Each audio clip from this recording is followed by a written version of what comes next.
De la commune de Réfane. Bonjour, chère presse, la presse.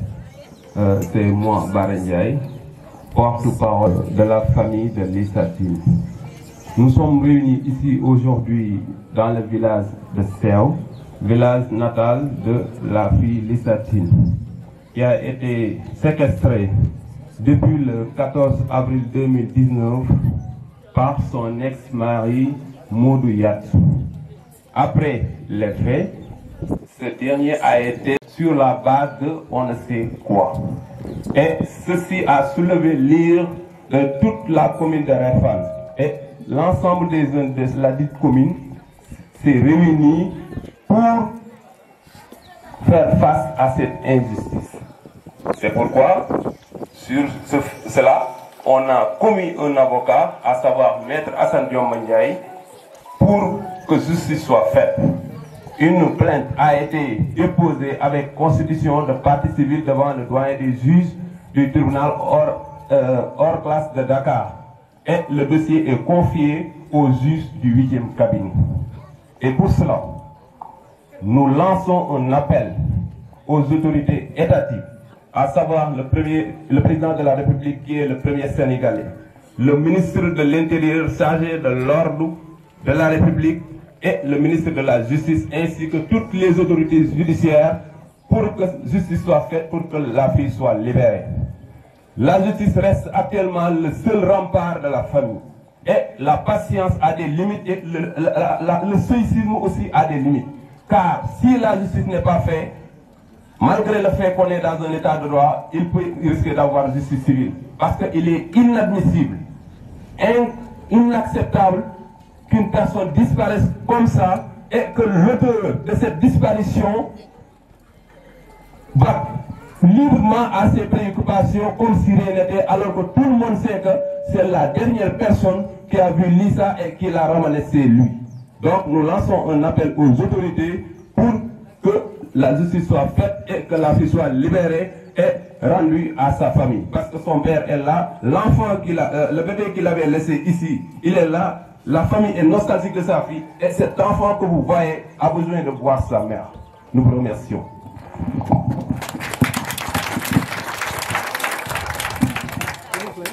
Assalamu alaikum. Alors, quelles sont les péripéties qui ont amené à l'enlèvement de cet enfant que vous recherchez? Les péripéties, on peut dire que le mari l'a appelé à Dakar, d'après ses propres dits, pour lui octroyer de l'argent, comment dirais-je, pour entretenir la fille. Il l'a appelé à Dakar, la fille est allée répondre à Dakar. Depuis ce jour-là, on ne l'a plus revu. Dans l'enquête même, il a révélé que c'est à partir de 21 h qu'il a donné l'argent à Lissa pour lui demander de rentrer, ce qui est inacceptable et ce qui ne résonne pas bien pour quelqu'un qui pense bien. Parce que ce n'est pas logique ça. Son discours est illogique.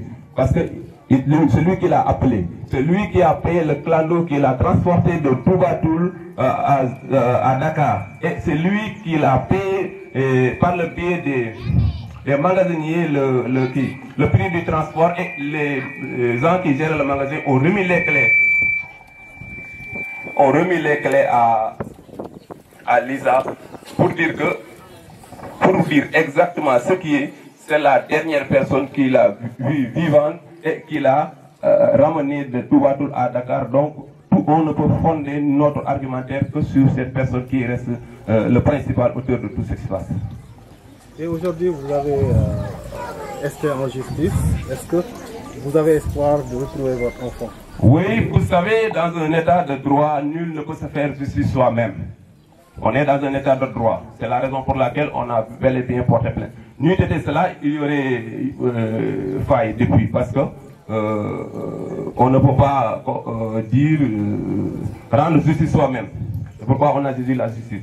Mais contrairement, l'espoir que nous nourrissons revient du fait que le dossier a été confié premièrement au procureur de la République.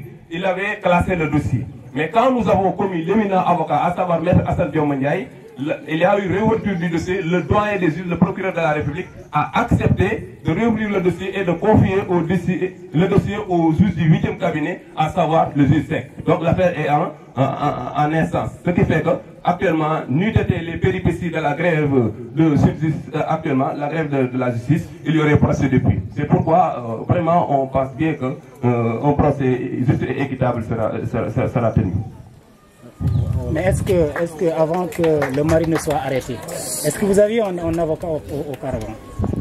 Non, vous savez, la famille n'a pas été assistée par un avocat auparavant.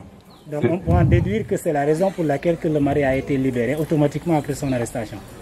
Non, l'acquittement a été fondé sur des bases un peu erronées de l'enquête de la gendarmerie. Parce que si tu lis bien l'enquête, j'ai le dossier avec moi, il y a certains manquements et certains errements au niveau de l'enquête, parce que des faits comme traitement de personnes ou bien quelque chose comme ça ont été pris comme infraction, alors que dans la législation sénégalaise, dans le code pénal sénégalais, la traite de personnes n'existe pas. Ce qui fait que ça a posé un problème au niveau de l'enquête préliminaire, au niveau de la gendarmerie de Colobane. Et pourquoi vous nous parlez de séquestration et vous mettez à côté, il peut bel et bien avoir lieu de meurtre, homicide ou autre? Lieu de homicide. Voilà, en tant que parents, on ne passe pas au pire. On ne peut nullement penser au pire. Ce que nous pensons, c'est que le fondement de cet avis vient du fait qu'il avait demandé à nouveau la main de la fille pour se remarier avec elle. Ce que la famille n'a pas du tout accepté. Parce qu'ils se sont mariés et au moment de leur mariage, ils ont trouvé que la fille était élève, elle apprenait au CM de Toul. Entre-temps, malgré tout ça, les parents ont fait le sacrifice de la donner en mariage. Moins d'un an de mariage, ils se sont séparés. Donc, quand il revient pour demander encore la main de la fille, la famille a refusé. On ne peut dire que son acte est basé purement, non pas sur de la vengeance, mais sur simplement de l'amour. C'est pourquoi on ne pense pas à un meurtre ou à un homicide, mais on parle plutôt à une séquestration pour rester avec une fille pour qui on voue un amour inconditionnel. Donc là, vous voulez dire qu'avant que la fille n'aille à Dakar pour recevoir l'argent qui lui a été promis par son mari, ça veut dire qu'il n'était plus. Il n'était plus en mariage à ce moment-là. Non, non, ils se sont séparés. Vous m'avez entendu dire ex-mari. Ex-mari, j'ai dit au début de mon propos ex-mari. Ce qui fait qu'ils se sont séparés depuis. Allez, merci. Ok, merci.